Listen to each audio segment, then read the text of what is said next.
Oh, right. That's interesting. That's a good look. Yeah, I could live with that, Vince. Okay, great. Yeah, that looks fine. It looks totally surreal, out of spacey, but we could live with that. Okay, good. Vince has landed. How's it going in Pennsylvania, bro? How's the weather? It's doing good. It's cold, no snow, but it's definitely got colder. You definitely tell. I mean, it's technically fall, but winter's here. Yeah. Well, it must be because you've already got Pittsburgh Steeler problems, so it must be. Yeah, I know. It must be the fall season. We beat the Colts and the Patriots, and then we lay an egg like that. Like, ooh, look at that. America's talking about it, Vince. You should know that. Even out here, they're discussing it. Wow, that is You're not alone. We play the Bengals next. Hopefully, we'll get our act together. We'll see what happens. Right on. So anyway, for people who don't know, Vince Palamara has been on our show probably more than any human guest that we've ever had. I don't know the actual number. It's obviously quite a bit, and there's a reason for that. It's his expertise in one particular field, which is always helpful in the JFK assassination folklore. That individuals specialize in one thing. It makes it easier to deal with because there's such a big genre covering the assassination that it's better if people are divided up into little segments, Vince, right? I mean, you know what I'm talking about. The fact that there are people who just specialize in the Tippit murder. There are people who are just ballistic freaks.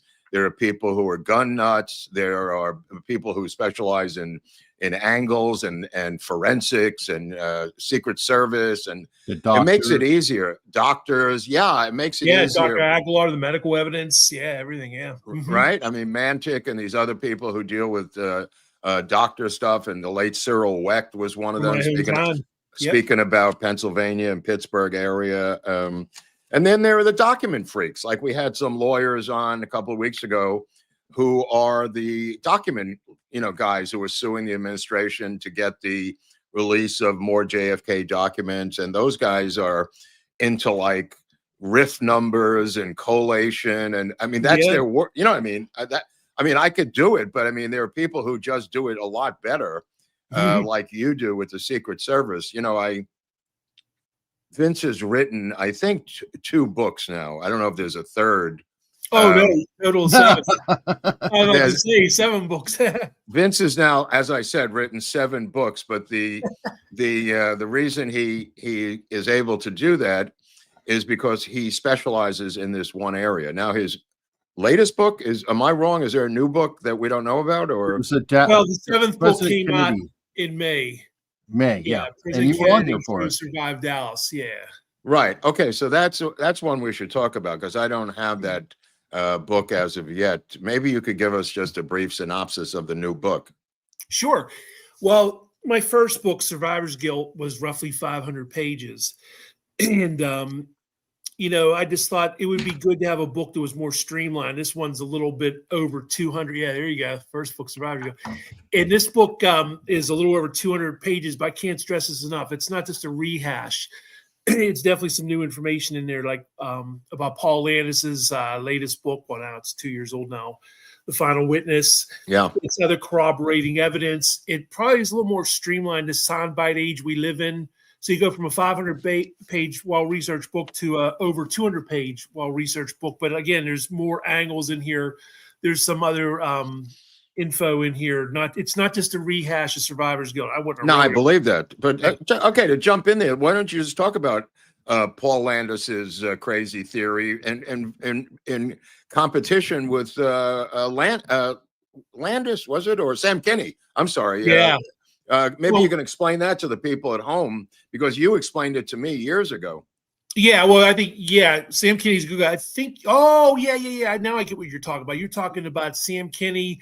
Yeah. And I spoke to Sam Kinney 3 times. He passed away in 1997. Well, his neighbor, Gary Loucks, Loucks, came out on the 50th anniversary and claimed secondhand, because Sam Kinney wasn't around to defend it or corroborate it, that supposedly Sam found what turned out to be the magic bullet at Parkland, a very similar tale to what 10 years later Paul Lannis is espousing. Now, the thing about Paul Lannis is he offers some really good information that is solid. I mean, he had 2 Secret Service reports written days after the assassination saying that a shot came from the front. But he doesn't inform his readers in his entire book that he wrote these 2 reports, doesn't say anything about his recollection, his immediate recollections of the shot came from the front. I just think that's borderline. It's obscene to not put that. Talk about a sin of omission. Why would you do that? But as far as the bullet business goes, there's a part of us obviously want to believe that because it's tantalizing. A Secret Service guy, a principal witness who was there on the Secret Service hall car 5 feet away from Kennedy, thinking, wow, this guy's claiming he found what turned out to be the magic bullet. But the thing that really kills his credibility is from roughly 1964, William Manchester's book interviews, up to and including 2010, when he spoke to Gerald Blaine of the Kennedy detail, he never mentioned finding a bullet. He has 2 reports. Now, he mentions finding a fragment later on in 1988 and 2010, but never a whole bullet. Then all of a sudden, this fragment transforms into a bullet and also transforms into the magic bullet. So people that, have a little more of a studied view of this case are very, how should I say, skeptical. I mean, I hate to call the guy a liar, but skeptical. Yeah. Didn't he also grow a new buddy who follows him around and shows up at every interview with him? James Robinault or something like that.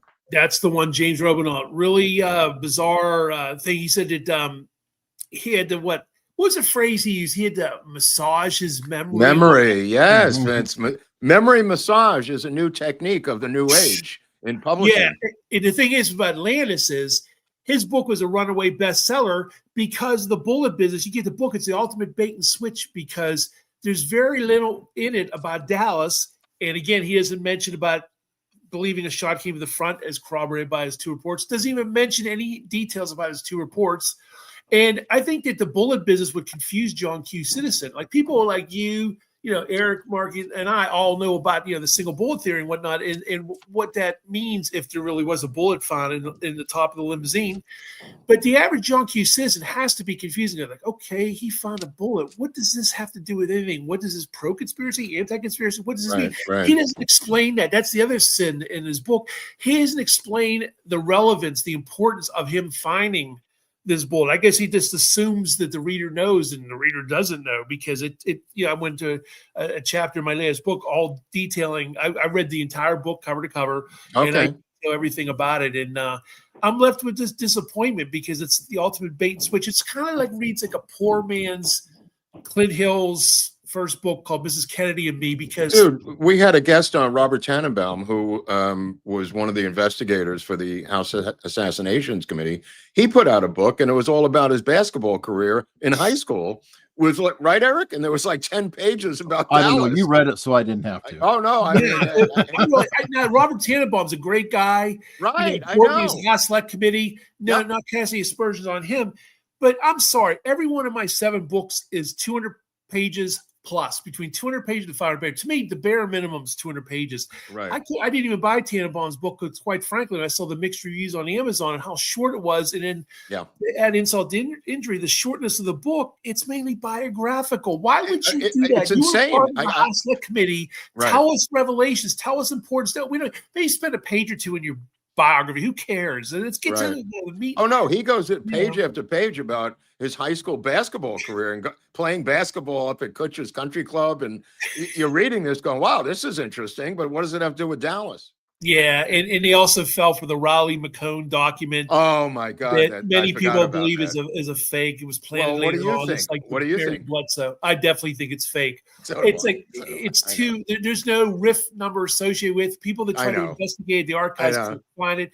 It's a very sophisticated, or maybe not so sophisticated. It's not so sophisticated because that was a Secret Service RIF number that they pasted on there, bro.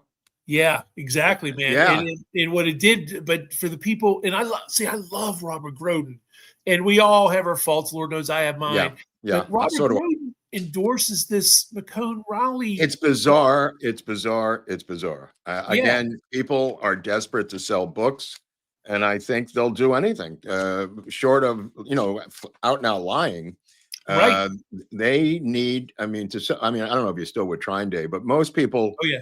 who need a publishing deal need to bring something new to the table. So there's Robineau, who was with Landis, seems to have the same publisher, the same lawyers, the same everything.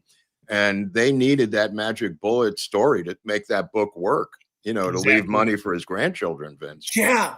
And Paul Landis, I got to say, he was at Duquesne University. He's 88 going on 68. The guy looks incredible.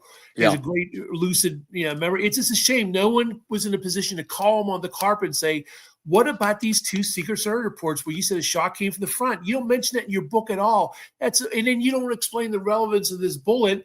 And the fact is such a bait and switch. Like, I just wanted to say, sir, why did you spend so little time on Dallas? But then the TV appearances gave the impression it's all about Dallas. And you can see the reviews on Amazon. It's very mixed. A lot of people said, I didn't know that. I'm really disappointed with this. Why is there so little about Dallas? And again, about Tannenbaum's book as well. Like me, I always tell people there would never have been a book if these Secret Service agents would have, even if they were lying and said, "Oh yeah, Kennedy didn't want us on the back of a car. He didn't want the bubble top. He didn't want the motorcycles beside." There would be no book. I told people a long time ago it has probably been a third decade, 3-page article that I contacted these men. Isn't that fascinating?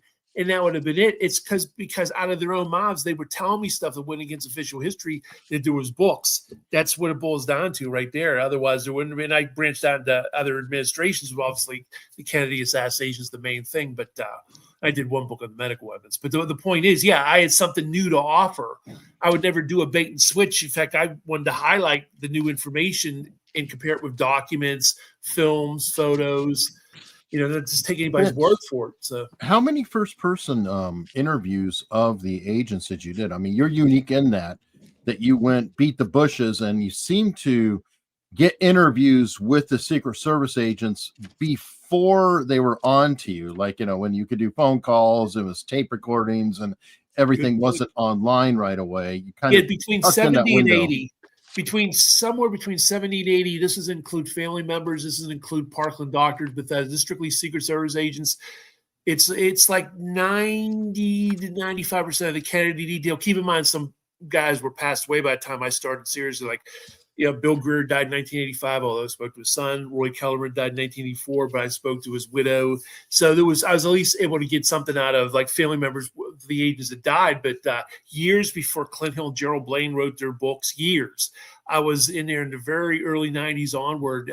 Again, thank God I did, because just through attrition, old age, whatnot, a lot of these guys passed away, and I got them on audio tape a lot of times and/or in writing. Thank God I did, because have you preserved that? I just want to ask, because I'm so concerned about records and people dying and everything. Do you have that preserved somewhere? Oh, yeah. In the National Archives, sort of an estate. The National Archives, the JFK Library as well. Okay. And the fact that the information, my YouTube channel too, which is free of charge. People can log on. I don't make any money from my YouTube channel. It's not monetized. And they can see like, Vince has his Gerald Bain excerpt on there. He's got Sam Kinney, his entire interview on there. So you can hear for yourselves. And, everything's faithfully transcribed in my books too, what they had to say. But Eric and Mark, that's what bottom line is, starting way back in the very early 90s, thanks to the late Cyril Weck. Because he told me after I was 25 years old at the time, it was 1991, and I gave a presentation at in Fredonia, New York, the Third Decade Conference, in front of guys that could have been my father or grandfather. Robert Cutler, George Michael Weavitt, Harry Livingstone, the list goes on. And they were telling me, boy, you're really on something about the Secret Service. I guess that's why I never really thought about it. That's why the Secret Service is secret. Like, I was showing a really good quality copy of the Zapruder film. And I told them that Greer turns around twice. And these seasoned authors and researchers like Vince, I never noticed he turned back twice. I only thought he turned back once. I'm like, okay, I'm on to something. I get home. I'm all jazzed by the reaction to my largely secondary source paper. Dr. Weck calls me and he says, Vince, have you actually spoke to these agents? And I was kind of embarrassed. And I was like, no, because you should probably try to seek them out. It'd be a good idea. And I got to thank him because I was so inspired. I just started calling these guys before the internet kicked in. I was calling directory assistants. I was going through newspaper, microfiche, finding all these guys in the Maryland, DC area, and Florida, a lot of them at the time. That's a great story. I've got to share one with Dr. Weck since you bring that up. Sure, go ahead. I was at the Kappa conference with Mark. So I think the first time I met Mark in person, actually, was at the conference there. And I wanted to talk to Cyril Wecht. I wanted to do an interview with him. So I happened to have a GoPro in my pocket, and I was downstairs at breakfast, and I was like, I would love to have an interview with you later if you're available. He goes, I can talk to you now. Sit down. And I was like, so I grabbed the GoPro, got the interview. Well, he's passed away, and I did get an interview with him because he kind of forced my hand. And that was a great lesson in my life of, wow, you know what, just whatever you have, it doesn't matter. The best camera is the one in your pocket or in your hand. And I'm so glad that he said that. He was a little bit grumpy, but turned out to be a really cool interview. He was very forthcoming. That's great. And usually you get strike while the iron's hot. You have the inspiration. And Dr. Wecht was such a giving guy. You know how many people cold called him at home, how many people wrote him letters, how many conference presentations, radio shows, TV shows he did. He was probably like, that's enough already, but he was so gracious with his time. He was a really amazing guy. And him being in the local area of Pittsburgh, and also Gerald Custer, who did the x-rays of Bethesda, also only lives he passed away in 2000. He lived 40 minutes away from me, if that. And I did 2 interviews with him, and we got him on videotape. In fact, William Law, who wrote In the Eye of History, him and I are in that chapter on Gerald Custer. And actually before that, with Harry Livingstone for High Treason 2, we interviewed Gerald Custer. Now he's gone. See, the year 2000, he passed away. Massive heart attack. Thank God we got that on the record. Like your good point, Eric and Mark, about preserving things. That's on videotape. So we have that. And if anybody's wondering, yes, it's on my YouTube channel too. But you can also read In the Eye History and stuff. So. Let me ask a couple of questions. Who is Nemo Giochina? Oh, yeah. He is Nemo Giochina. Because you're talking about people contacting you and agents wanting to talk to you about certain things. Nemo contacted you and told you about a guy, if I remember, named Lloyd John Wilson. Yes. Okay, maybe you could tell us a little bit about that interaction with you and Nemo, and who the hell this guy Lloyd John Wilson was.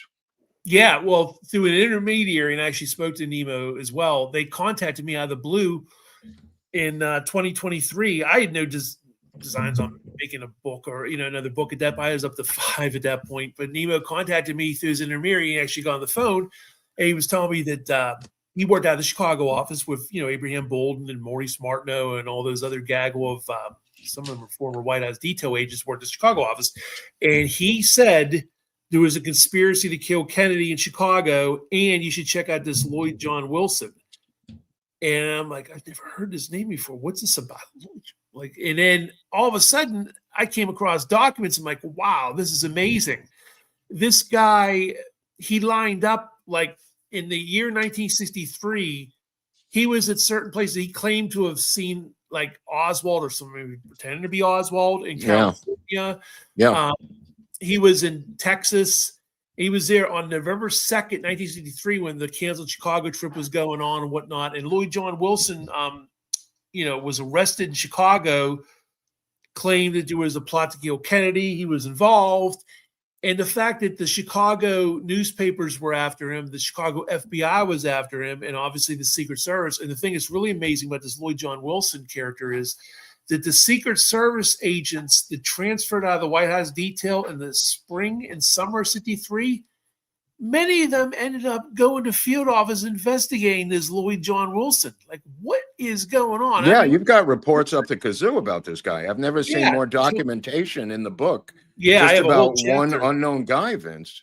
Yeah, and the thing is, it's the agents themselves. If it would have been John Jones from Spokane, Washington, like, oh, okay, it's interesting. But it was the fact that agents I was very much aware of, like Tony Sherman and these other agents that transferred out of the White House detail, which in and of itself was a story. Like, why are these agents that were there since Eisenhower all of a sudden leaving the detail in the spring and summer of 63, leaving Kennedy with less agents or inexperienced agents. But of all things, they're going to Spokane, Washington, to Texas, other offices, Chicago, and other offices in Illinois to investigate this guy, Lloyd John Wilson, that Nemo Ciacchina, who was a Chicago office agent, was talking about. And before we can catch our breath about Nemo Ciacchina, in my latest book, in an appendix, came across the canceled Chicago trip, November 2nd, 1963, Secret Service documents. They were mixed in with House Select Committee documents. In there, Nemo Ciacchina was part of the security team that would have guarded Kennedy on November 2nd if Kennedy had gone to Chicago, but it was canceled. Back up to March 23rd of 63 in Chicago. Well, there was 2 Puerto Rican snipers. Actually, no, I shouldn't even narrow it down to 2. It was this Puerto Rican snipers, plural, that the Secret Service, the police got wind of. And they had helicopters flying over Kennedy's motorcade. And he said no threats were found. But the fact that there was Puerto Rican snipers, plural, on the prior trip to Chicago, March 23rd, and you zoom up to March 2nd, right there. You're perfect, man. Yeah, that's exactly these 2 guys. And the amazing thing about these guys they were involved in an assassination attempt in the early 50s, I think it was 1954, in Congress, to kill congressmen and senators. So they actually did time in federal prison, not enough time because they were out. And of all people, Abraham Bolden is investigating these guys on the morning of November 2nd in Chicago. What happened was, 5 congressmen shot and hostage by 3 Puerto Rican nationalists. Well, these guys ended up on the radar of the Secret Service when they got out. Why they got out in such short sentences beyond me. I think some of them still were in jail. But Abraham Bolden, the morning Kennedy's motorcade was canceled in Chicago, November 2nd, 63, he's investigating these guys. And you might say, Vince, okay, that's important, but why so important? What I'm going to set myself up on this was because the Assassination Records Review Board was trying to find the credibility of Abraham Bolden, either he was credible or not. So what they dug up was the Secret Service of the late 60s also did a private investigation of Abraham Bolden and found, oh my God, he was investigating these guys. We have the documents to prove it. And Abraham Bolden was definitely there for that 30 days of the White House detail. I know people like Gerald Blaine are trying to say that he didn't do anything important for 30 days. Well, the agents that Abraham Bolden names in his book, The Echo from Dealey Plaza, are in these documents. Yeah. So he's corroborated by the secret investigation in 1968 by the then current Secret Service of 68. Well, in the late 90s, that Secret Service, late 90s, did their own investigation, find these documents, and they were released. And I'll be honest with you, Eric and Mark, there was no fanfare, nothing. It was like you could hear a pin drop. No one wrote about it. No one did articles, no nothing. I didn't come across them until like around 2010 or so. And I found them fascinating, but I didn't get the relevance of the Puerto Rican thing. I just thought that was. Well, let me just get into this Puerto Rican thing for a second, because a lot of people, or most people, every time they name shooters or potential shooters, it's mostly anti-Castro or pro-Castro Cubans. Now, if you remember correctly, the landlady in the hotel where they were staying, who saw their sniper rifles on the bed, claimed, and she was said to be wrong at the time, that these were Puerto Ricans. Now, people in Chicago know Puerto Ricans. There's a lot of Puerto Ricans in Chicago. So this is not like saying somebody is a Hopi Indian versus a Navajo. There's a lot of Puerto Ricans in New York. There's a lot of Puerto Ricans in Florida, and certainly a lot of Puerto Ricans in Chicago. Now, the reason that's important is because what we just touched on, you look at Collazo and Torresola and their abortive attempt on the assassination of President Truman in 1950. President Truman reduces their sentences, and later, these are all part of the radical Puerto Rican Nationalist Party, folks. This group was as radical as the Weathermen were in the 60s in terms of Puerto Rico. And the agents that went on to guard Kennedy, several prominent ones were there to protect Truman when these 2 guys, yes, a conspiracy, 2 shooters, attempted to assassinate Truman. And 4 years later, they're shooting up, Congress. Right. So you've got you got Floyd Boring involved in this, as you pointed out. The connection to the Kennedy assassination is multifaceted. You have Floyd Boring, who was the agent who was involved in the shooting. You've got the same group, the same radical group involved in shooting up and injuring 5 United States congressmen, spraying machine gun fire in the House of Representatives. You think January 6th was an interesting incident? Take a look at what happened in the House of Representatives in that headline in the New York Times. Yeah. They were bringing them out on stretchers with blood all over the place. That day. This is the Truman attempt at the assassination. That's Floyd Boring right there. That's Floyd Boring, and that was the attempt to assassinate Truman the second time. There were 2 plots to kill Truman, and then Vince points out a plot again by the Puerto Rican Nationalist Party against Eisenhower, right, with bombs under his car. Maybe you could talk a little bit about the Eisenhower plot, Vince. Yes, Jim Haggerty, his press secretary, confirmed this, that there was 2 attempts by Puerto Rican nationalists. So we got an attempt on Truman, attempt on Congress. Well, they attempted to kill Eisenhower, but they don't like copycats of publicity as much as they could hush that. But it came out in articles germane to the assassination of Kennedy. Right. But see, the thing is, because it's just like the Secret Service doesn't fit a lot of people's narratives that they want to just focus on FBI, CIA, mafia. Well, the same thing. Right. People morphed the Puerto Ricans, and they must have been mistaken. They meant Cubans. Yeah. That's Cubans. what they did with the landlady. That's what they did with that. But I'm saying to you, and you're saying to the audience, that this Puerto Rican Nationalist Party was involved in the presidential assassinations of Eisenhower and Truman, and all of a sudden we're supposed to believe that they went away and disappeared when the next guy became president, and they somehow transmorphize into Cubans. And Mark, good point, man. You're doing a good job putting these all together. Yeah, and in March 23rd, 1963, how this came about is, I mentioned this book before, a very obscure book by George J. McNally. He was a former Secret Service agent, and he was the head of the White House Communication Agency. He was just on all the motorcades from Truman through and including Nixon, early Nixon days.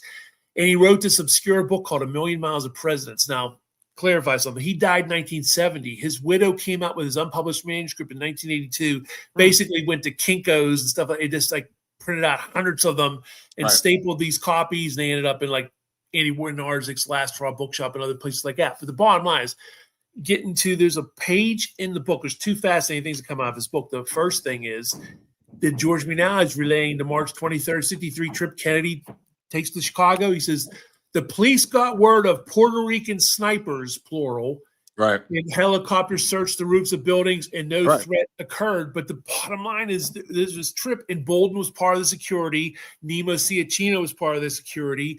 And they found a postcard threatening Kennedy's life as well on that trip. The documents that came out in the late 90s shows that Don Lawton was on the back of the car as he was in Tampa. We had more motorcycles. We had the press close to the limousine taking photos and whatnot.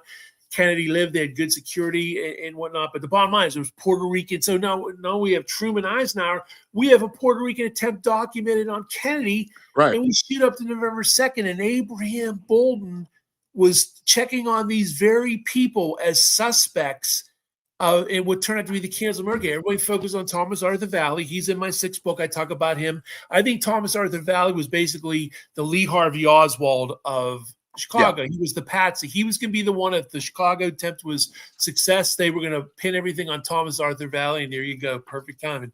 And and so, and again, just like Oswald, this guy had connections to Boer examination as well. Ex-Marine, did time at a CIA base in the Marines, and even Thomas Arthur Valley. He was really in a decrepit state in the mid-70s. He was living in a trailer, broke. I think he might have been on disability, and he said right to the journalist, "Oh yeah, the plot to kill Kennedy at Soldiers Field." And he even admitted he trained anti-Castro Cubans to try to go after Fidel Castro. This is out of his mouth. This isn't conspiracy theorists. So some people. Well, keep in mind. I mean, these guys were pardoned or commuted their death sentences. Collazo and Torresola and the others were commuted by Truman, who was trying to get the Constitution for Puerto Rico passed and make it part of the United States. Jimmy Carter, another huge Democratic operative, will pardon all of them. I mean, there is a political angle, and I hate to say it, with the Democratic Party in Puerto Rico that came to fruition with Jimmy Carter pardoning these heroes of the Puerto Rican nationalist movement, and they have voted Democratic every day since Truman did this. Now, that's a separate story for another day. But the reality of it is these guys were involved and are never suspected of being involved until you pointed it out, of being involved in the Kennedy assassination. And the thing is, it's all ties in. Nemo Ciacina saying there was a plot to kill Kennedy in Chicago. Check out Lloyd John Wilson.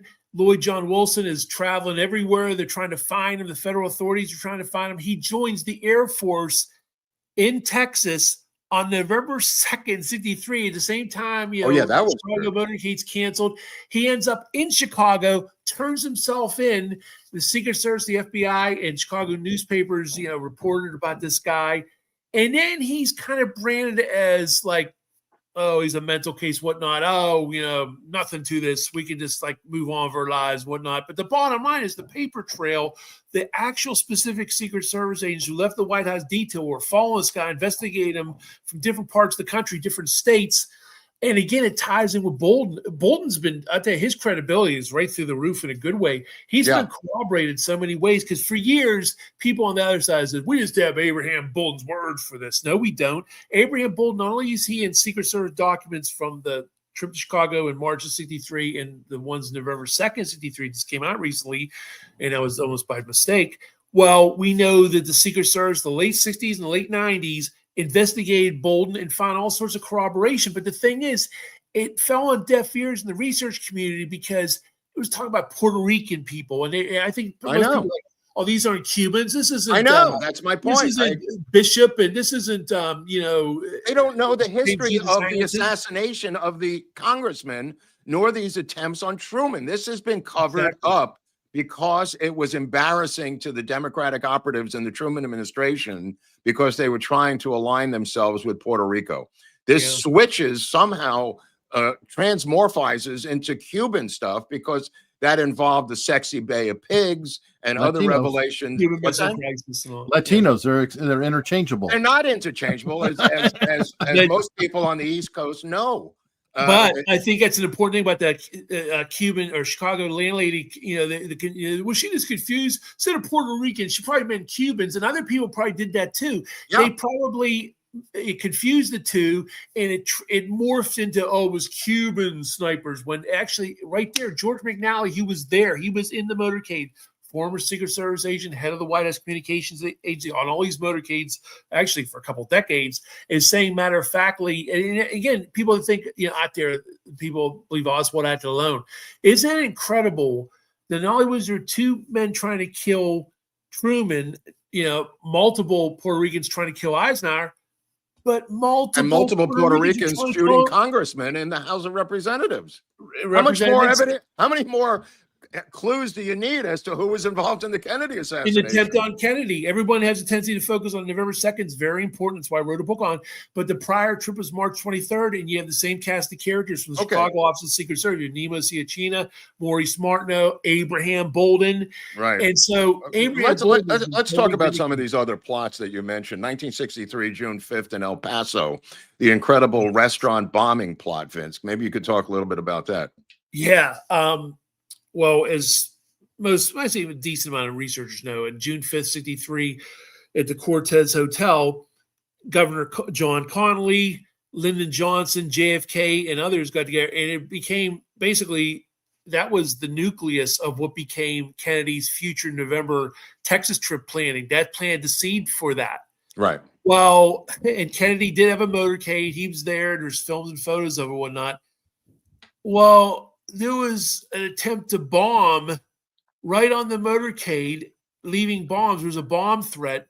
And these documents came out, and they were totally ignored, I guess, because it didn't happen in Chicago, didn't happen, especially in Texas, or I'm sorry, in Dallas. So it was overlooked. The importance of it wasn't put together, but the fact it happened on the day Kennedy's there with Johnson and Connally to try to, and everybody has said, it's in Manchester's book and in doctors. I think Governor Connally even confirmed that was the genesis of the idea to have a fall motorcade. In not only was it the genesis, they browbeat him into finally agreeing to it. He had agreed, if I remember correctly, to come for LBJ's birthday, but that wasn't good enough. It was in August or something. To get them off his back in the hotel room at the El Cortez Hotel. on that day, it finally was worn down to agree to come back in November, Vince. And again, there was a bomb threat on the route, just like in December '62 when Kennedy visits the Orange Bowl to visit the Bay of Pigs, release prisoners and whatnot, and $1 million of ransom and whatnot paid up. Well, there was a stick of dynamite found on the motorcade route. Kennedy's security was pretty good there for the surviving films and photos. There's agents all around his car. Jackie's with him. Jackie's on other trips. Can you talk about the helicopter bullet hole in South Africa, Vince? Yeah. That's an obscure one. Yeah, well, that was you're partially right. It was a South African newspaper article, yeah. But where was the bullet hole? Where was the helicopter at the time of the bullet hole? In Washington, D.C. And it was right where Kennedy normally sits, this bullet hole.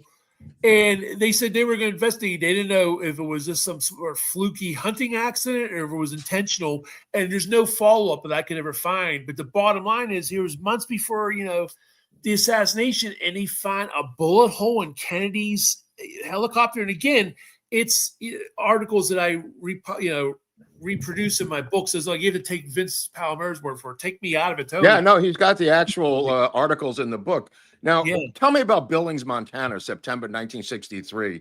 Up there in Rim Rocks, there was a possible snipers in the rocks up there, Vince. What's your take on that?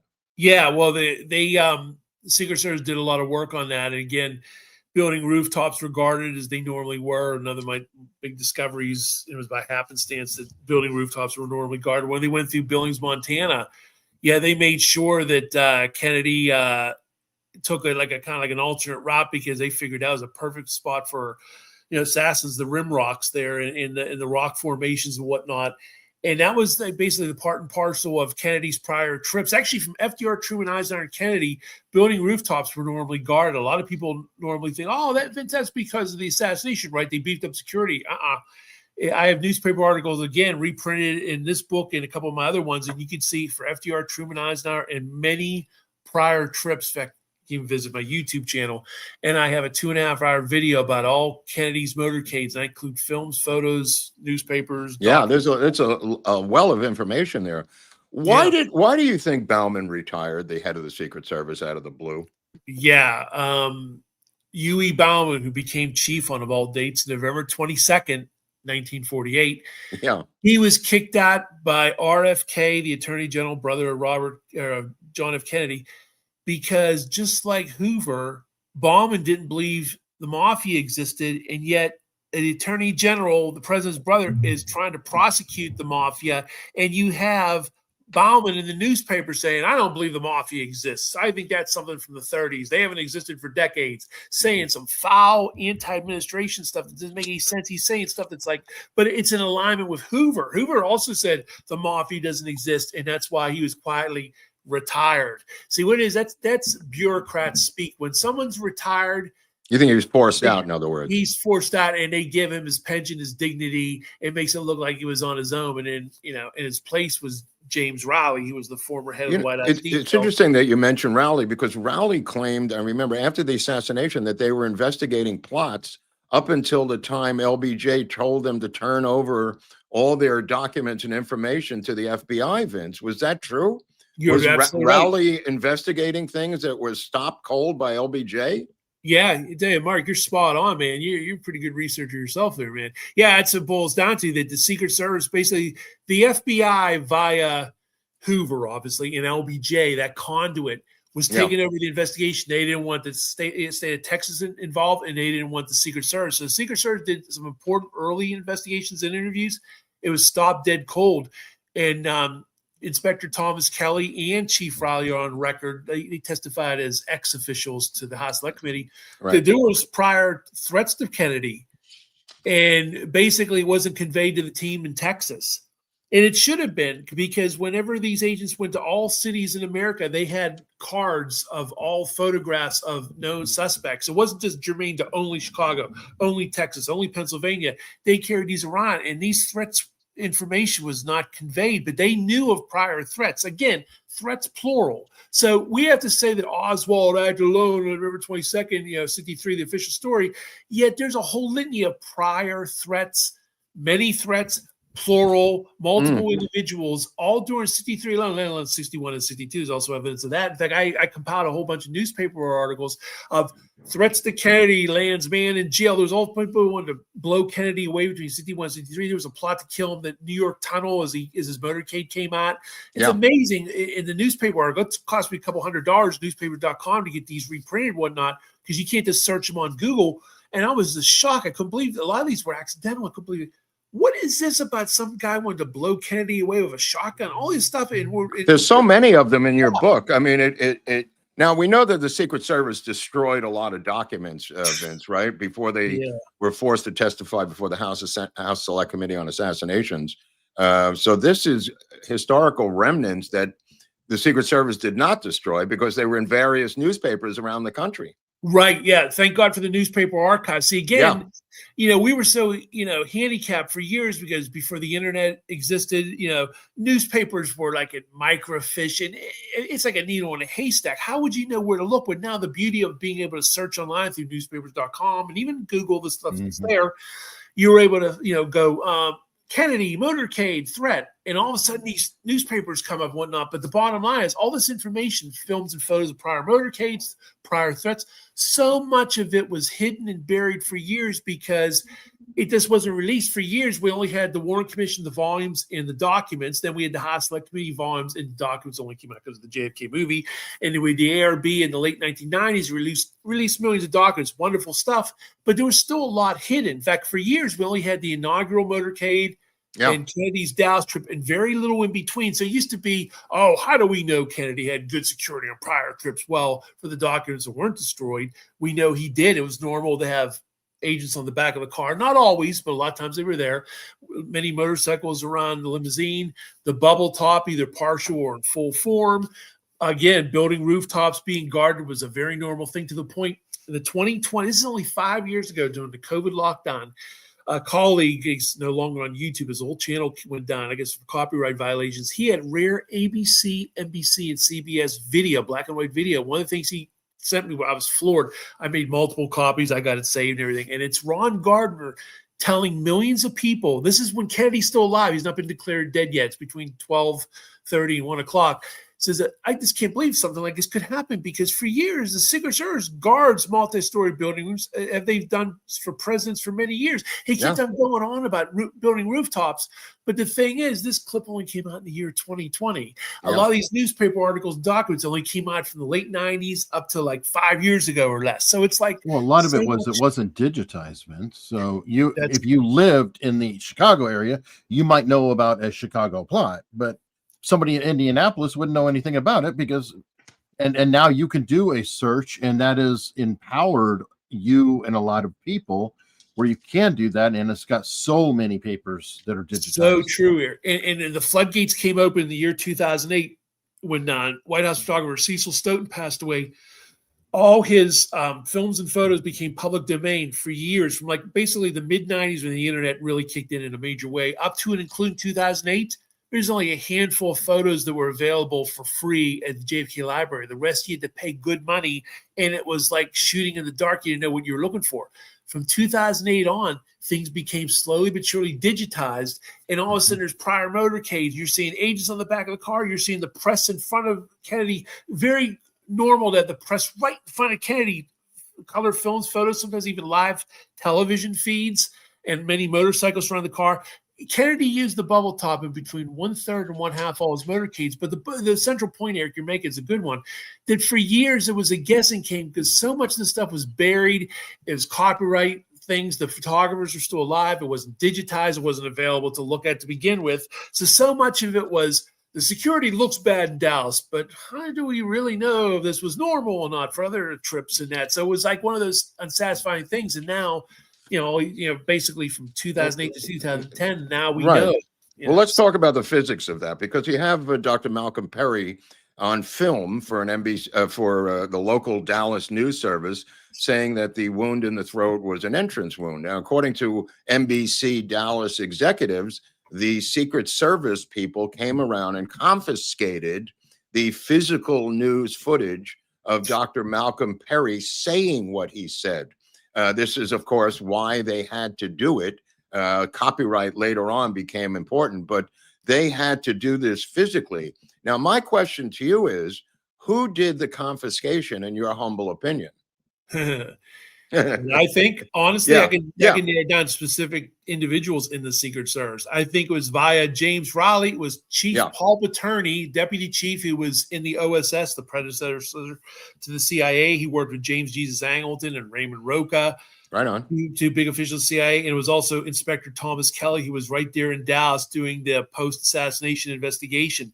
I think they were going around and they were confiscating. We already know, they stole the body away from the doctors in Texas, the limousine and all the blood and fragments and skull particles, whatnot, was all under their initial handling, and so you had that in the president's clothing and whatnot, the observations, and they interviewed the Parkland doctors. We know Elmer Moore was a specific Secret Service agent who bribed. Explain who Roger Warner was to the audience.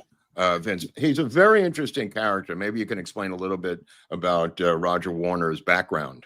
Here he is. He even looks like a CIA guy. Well, he was in the Secret Service, and his first presidential trip was Dallas. He later on joins the CIA. Well, he was in the Secret Service for a long run, though, right, Vince? Oh, yeah, for a long 20 years. 25 years. And then he joined the CIA, and he was also in the CIA between 15, 20 years, maybe even 25. Wasn't he in the DEA also, or the Bureau of Narcotics? Before there Bureau of Narcotics, I believe. I think that's it. Well, this guy has the record, the longest spook he looks like service. Hollywood too. Yeah, guess what he did? What he did that day, his first presidential motorcade, with Winston Lawson, the lead advance agent. They lined up the cars in the motorcade and did the order of the vehicles. His first and only presidential trip, and then he ends up joining the CIA along with another former Kennedy agent, and that was James Mastrevito. James Mastrevito ended up handling the complete Secret Service files on the Kennedy assassination and other government agency files and other witness statements and whatnot. He had the file cabinets of all this stuff. He took it on his own. This only came out in the late 1990s when he was interviewed by the ARRB. He destroyed a part of Kennedy's brain that was in a vial that was evidently at the Air Force Institute of Pathology, and he put it in a shredder. He said, I didn't want this to end up a collectible on eBay and whatnot, but he destroyed it. Oh, I remember that line. Yeah. And also, let me ask something. Speaking of destruction of evidence and confiscation of evidence, did Greer destroy vital images on a roll of 120 film? And what was Greer doing with JFK's suit? Yeah.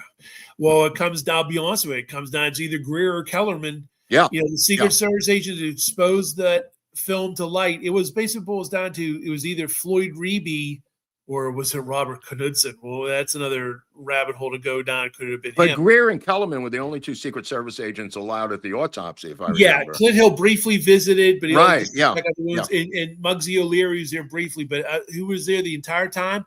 Greer and Kellerman. I don't even think they left the room. Maybe just to get sandwiches real quick. I don't know why you'd want to eat. Right. Why he ends up with his wallet and his watch and his clothing. He was clothing from the and then we find bizarre, Vince. It's bizarre. It's very bizarre. And again, the Secret Service, they had the limousine, they had Kennedy's body, they had Air Force One. They were the first. Well, they had shrapnel in the limousine and skull parts and blood. And, of course, the windshield had to be fixed. Yeah, the windshield, and like Roy Kellerman, to his everlasting credit, he was such a conundrum. They'd say he's the enigma of Kellerman looks so dirty in one respect, but he says pro-conspiracy things. He says the back of the head's gone. He couldn't understand the single bullet theory. There had to be more than 3 shots, gentlemen. A flurry of shells came into the car. Right. Okay.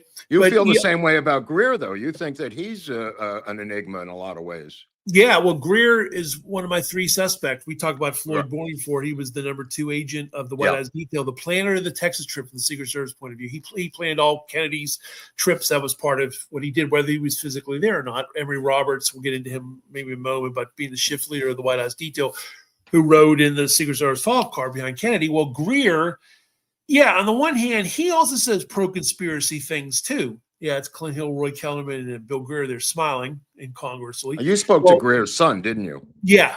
Again, Greer died in 1985, and it's a good setup again, Mark. Yeah, Greer, I had a nice conversation with him, and I spoke to him in 1990, 1991. I think another time too. But the bottom line is, I asked him, "What did your father think of Kennedy?"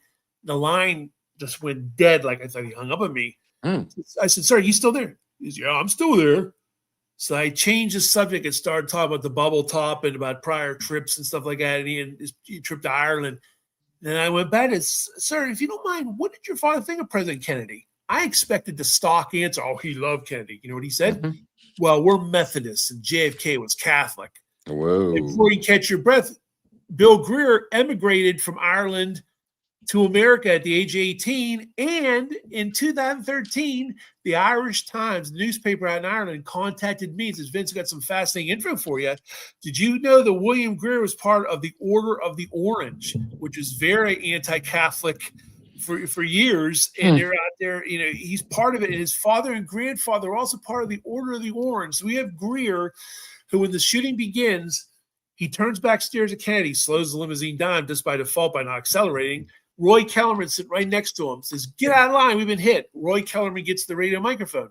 Greer disobeys his training, common sense, and a direct order, stares at Kennedy that second time. Only after Kennedy's hit in the head does he face forward. He denies ever seeing Kennedy. It does not come to a full stop, just for people at home. Yeah, exactly. It's not a full stop. Well, there's a controversy about it. I just wanted to have you address it like I agree. It's slowed down. It's slowed down to the point that some people perceived it to be a stop.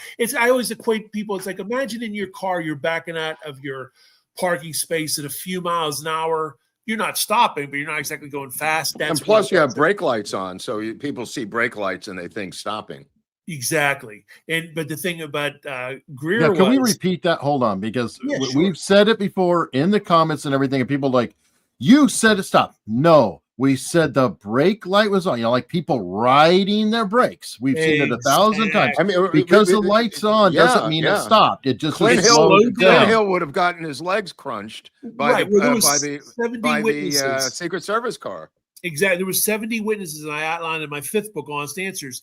The majority of them said the car slowed. Several, to be fair, did say it stopped, but the vast majority said it slowed down. Massively vast majority. Yeah, and from a distance, it probably did look like it stopped to some people's vantage points, because if it's going so slow, it's like, oh my God, it's like he stopped. But the bottom line is, it was gross negligence. You had this guy who was harboring these feelings for Kennedy saying this, and before we can catch our breath, as we spoke about this in the past, Bill Greer basically replaced another candidate. Well, let's get into that. But with a guy named Thomas Shipman on October 14th, 1963, up at Camp David. Maybe you can explain the insane story of his predecessor, Vince, Thomas Shipman, the Secret Service driver, the previous driver. Yeah, well, that book I mentioned before about A Million Miles of Presidents, it was George McNally. There's Thomas Shipman right there. The Million Miles of Presidents, it was written by George McNally. He's the one who talks about the March 63 Chicago plot we talked about earlier. The other major revelation from this book, I'm reading this in 1999, keep in mind, all of a sudden in the narration of the book, it says, there's George McNally right there, the author of the book. And he says, one of Kennedy's drivers, Thomas Shipman, died suddenly. I'm like, whoa, who's this Secret Service agent? Thomas Shipman, he died suddenly. This is amazing. I never heard of the guy. He died suddenly in the sequence of events. It seemed like it was October, November. Well, little old me in the wilderness, amateur me at the time, didn't even have my first book out. It was maybe self-published, but that was it. And I'm finding out in the interest of time, it turns out he died October 14, 1963 at Camp David of an alleged heart attack. He had no history of heart ailments or anything. No. I spoke to his family, and there's an old lawyer's adage. They say, never ask a question you know the answer to, because these people are going to crush my dreams and said, Van, skid of life, he had a heart ailment, there's nothing to this. His own family said for years, for decades, it bothered them because he had no heart. To drive the president, you better not have heart problems. These Secret Service agents had to be fit and fiddle, especially somebody who's driving dignitaries. Jackie doesn't want to mow down the public if he has a heart attack. He just passed an annual physical. They go to Camp David. He's the only person to ever die at Camp David. He's the only Secret Service agent that died during the Kennedy era. He just happened to be the driver. And again, I always use this phrase before we catch our breath. When I spoke to Shipman's only daughter, Laura, she told me that, my dad was looking forward to the Texas trip because they have relatives in Dallas. So he was Wow. looking forward to being the driver. And now this might be a little Monday morning quarterbacking, but his family Yeah. thinks that if Shipman was the driver, Kennedy would have lived because he wouldn't have performed as horribly as Greer, which I happen to believe that's anecdotal. But the That's bottom line, anecdotal, but wasn't there a still, question of the autopsy and the coroner's cause of death, Vince, if I remember yeah, vaguely? yeah, he died. It died on a Tuesday, I think it was, and he was buried on a Thursday. Yeah, Like he's dead and buried, and toxicology tests, which I don't even think were given to him, right. take weeks, if not months, to come out. So there's an old country doctor's adages: he's not stabbed, he's not shot, heart attack. And Heart then that's attack. what they did with him. It could have very been well, like many people suspected. Was he poisoned? You know, like was Zachary Taylor type of suspicion? Whoa, Zachary Taylor. Whoa. Yeah, because Let me guess, he was cremated though, so we'll never know. Well, he was buried quickly, and George Berkeley, who was also Kennedy's autopsy, was involved. George Berkeley. Oh, that's right. He signed the death family, certificate, didn't he? Yes, and he said he'd take care of everything. He sure the did. old admiral, the old rear admiral. He was buried a couple days later, and here's the thing that is the real mystery to the whole thing beyond the office. He died. He would have drove Kennedy and whatnot. Is that 10 years later, a Secret Service agent by the name of Cliff Dietrich died. He was one of Nixon's, it was Dr. George Berkeley there. Well, one of Nixon's White House detail agents, just like Thomas Shipman was a White House detail agent, Cliff Dietrich died in a helicopter crash. Well, Nixon went to the podium, gave a little, he was almost like misty-eyed, talking about Cliff Dietrich, honoring his memory. His wife, Patricia, and one of his two daughters went to the funeral. When Thomas Shipman dies, no major newspaper mentions it. Kennedy doesn't mention it. Pierre Sanders. It's insane. It's absolutely insane. There's radio silence about a Secret Service agent dying at Camp David. It's a huge story. It's a gigantic story. Yeah. And another obscure story that you cover, who is Robert Stewart? Secret Service agent Robert Stewart. Maybe you can explain to him, not to him, but to us, how Robert Stewart was involved in clearing the way for the trademark, Vince. Yes. Was he the rat who overrode O'Donnell and Bruno the advance man, Jerry Bruno, in authorizing the trademark to replace the women's building in Dallas? I strongly suspect, I'd say I'm 95 to 99% he has to be the one, because he was Forrest Sorrell. Forrest Sorrell was the head of the Dallas office. He was there since 1933 or something like that. He actually protected FDR and other presidents when they went through Dealey Plaza, when they went to Dallas. Robert Stewart was an immediate assistant, as he was for decades. Well, I spoke to Robert Stewart in 1992, and he used language that was very similar to an interview that was given by an unnamed agent to author Bill Sloan. He kept on telling me, there's so many things I can tell you, but I can't. It's dangerous even now. I can't say. I'd love to, but I can't. He says, I was at the trademark. Oh, the people, they were crying their eyes out and stuff like that. And I'm like, okay. But the language he was using, and I pick up Bill Sloan's book. This is 1993. Bill Sloan's book is called Breaking the Silence, and it was follow up to Gene Hill's book, The Lady in Red. Yeah, and there was 12 stories about different people, and in there he opens the book, talk about there was a retired agent in his 80s there in his garden in Dallas. He just didn't want to be bothered, and he was using language. I mean, he said, oh my God, it sounds like my interview with Robert Stewart. So I wrote to Bill Sloan, and Bill Sloan comes back as, Vince, you got a good eye. I can confirm that the agent I spoke to is Robert Stewart. I'm only confirming this because you mentioned the name, you spoke to him, and he used the same language. You're free to use that. Yes, it is, because the book's out there now, and I have no compunction to protect him any longer. So he can basically, he confirmed it. And again, for your viewers, listeners, the importance of this is a Secret Service agent who was Forrest Sorrell's deputy. He's not joining the Oswald act alone, get a life crowd. He's saying it's too dangerous to talk about even now. There's so many things I can tell you. Then you juxtapose it with the House Select Committee investigation of the trademark decision, which determined the route through Dallas and whatnot. And they said it was an unnamed subordinate agent in Dallas overrode the decision by Democratic National Committee advancement Jerry Bruno and Jerry Bain. Otherwise, Jerry Bain saw the roofs of the catwalks and Trevor says, we'll never. Let me explain this to people who at home who may not understand what Vince and I are talking about.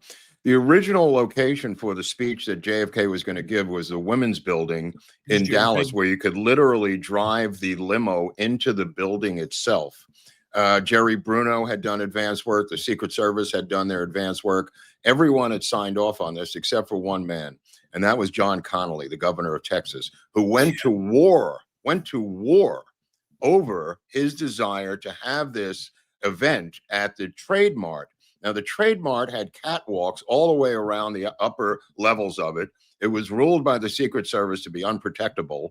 Yet this man, John Connally, fought to the death with Jerry Bruno to have the event at the Trade Mart, going as so far as to make up a phone call that he claims to have had with O'Donnell, approving it. And when Bruno comes back to Washington, that turned out to be false. Now, somebody, and this is what Vince is talking about, gave approval for this Trade Mart to be the final location and possibly a final assassination location, because this place was so unprotectable. That was not needed, obviously, because Dealey Plaza worked out, but it changed the entire parade route by itself, because access to the Trade Mart has to go through the Stemmons Freeway. Getting on the Stemmons Freeway brings you to Dealey Plaza. The Women's Building would not have had any of this as a drivable route. So even if the Trade Mart is not the assassination location, it forces the vehicles to get onto that Stemmons Freeway over by Dealey Plaza to access the Trade Mart. That being said, the guy fighting to the death on this is John Connally, a man who yelled out, "They're going to kill us all." Right. And again, it's just like, I don't have an answer for everything, because some people say, Vince, fascinating stuff about Greer. He looks dirty as hell, but boy, that's something he put himself in the line of fire. I don't have any answer for you. I don't have all the answers. It's a good counterpoint, but Bill Greer, in my opinion, is dirty as hell for what he said about Kennedy, via his son, his actions that day, what he said to the FBI men that night, withholding the clothing. And he's definitely one of my suspects, because even people like Posner and Bugliosi say the success of the assassination is because of Greer. If he didn't slow down the car, if he would have swerved, and even at Parkland Hospital, Bill Greer, who was interviewed by William Manchester, and William Manchester also interviewed Jackie and a score of other people, Bill Greer conveyed to Jackie at the hospital, "Oh, if I only would have saw in time, I should." Crocodile tears. But that night, at the autopsy, he changed his tune and said, "Sometimes the president told us to slow down." I remember that. He changed his whole story, didn't he, Vince? Yeah, everything changed. They start to blame Kennedy for slowing the car down. He starts blaming Kennedy for forcing him to slow the car down. That was a real, it's bizarre. It's beyond the bubble top theory. This is even crazier. Isn't that similar to the one claiming that Kennedy told the agents to get off the vehicle? Right, and also the bubble top that he ordered it off. Now, let's explain who Emory Roberts was and what his role is in this thing, Vince, if you can. Yeah. Well, Emory Roberts is one of my three suspects. The other two we just talked about Bill Greer, and the other one was Floyd Bourne, the plan of their Texas trip. Well, Emory Roberts is definitely the third. Yeah. Might be the first of the third, actually. He was a shift leader, one of the three shift leaders of the White House detail. The other two were Stu Stott, who actually protected Truman and Blair Huss, November 1st, 1950. The other one was Art Godfrey, a tremendous World War II hero. Well, Emory Roberts was there in the follow-up car, as he was in the prior Florida trip, as he was on many other trips. And he was the general of the other agents. The areas, he was one of LBJ's favorites. We'll get to that in a second. Yeah. Well, Emory Roberts, to me, is dirty as hell, because, as I famously discovered in 1991, they had black and white ABC footage, WFAA, of the motorcade leaving Love Field. Well, you see an agent, and he goes, I guess, 3 times, like in disgust, like what gives. He's called away from the car. Emory Roberts stands up in the front passenger seat next to Sam Kennedy, the driver, and waves him off. Later on, Don Lawton. We're talking about Ripka here and at the airport. Well, Ripka and Lawton both. And both, right, both of them. Right. There's two of them. Ripka appears in newsreels. Yeah. But he walks away from the car. And Don Lawton's the famous one you're showing right now. This is the black and white. And there's a bad copy on YouTube that has millions of views. My copy's only getting to the thousands or tens of thousands, but my copy is when you're showing is much better quality. And you can see here's Don Lawton. He walked with the car, as he did in Tampa 4 days before, and as he did in Chicago in March of '63. And yet Emory Roberts stands in the passenger seat, and with his arm, you can see his hand there right next to Jack Reddy, calling him back. And Don Lawton, not once, not twice, but raises his arm 3 times, basically saying the universal what gives. Don Lawton told a colleague of his, I should have been there. I should have been on the back of the car. That was one of his big regret. He told me in 1995, tragically, I didn't know he was the agent. I said, what's your one regret about everything went down? He says, oh, if only they would have left guys in the back of the car. He doesn't blame Kennedy or anything. He said, if only they would have left guys in the back of the car. Well, it's not gonna interdict the frontal headshot, but nevertheless.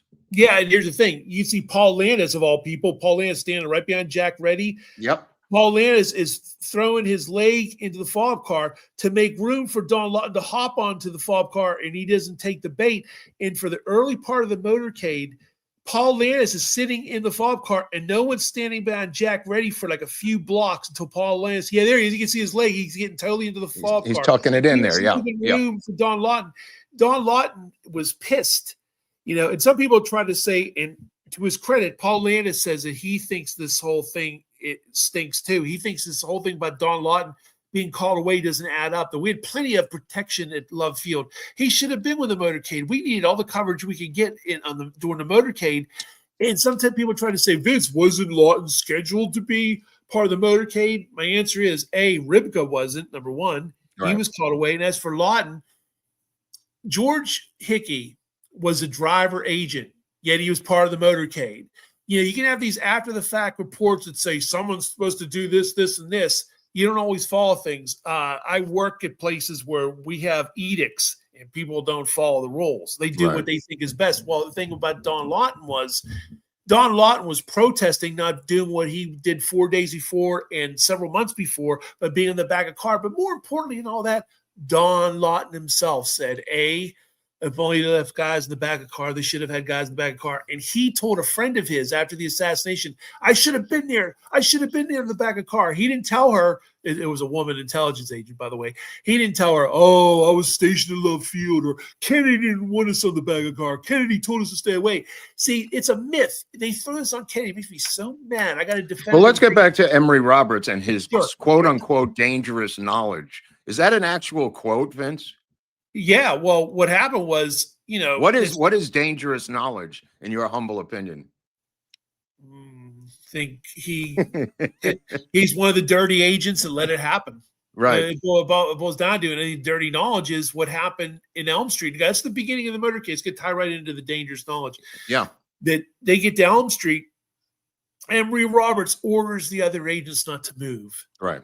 And how this came about was a total fluke. Again, a lot of my stuff was fluky. I wasn't even looking, like some people would say, hey, you're trying to look for an answer. You're trying to get a theory proven. Like, no, I'm not. I flew blind. If Shipman's family told me get a life, he had a heart ailment, that kills everything. We can stop talking about Shipman.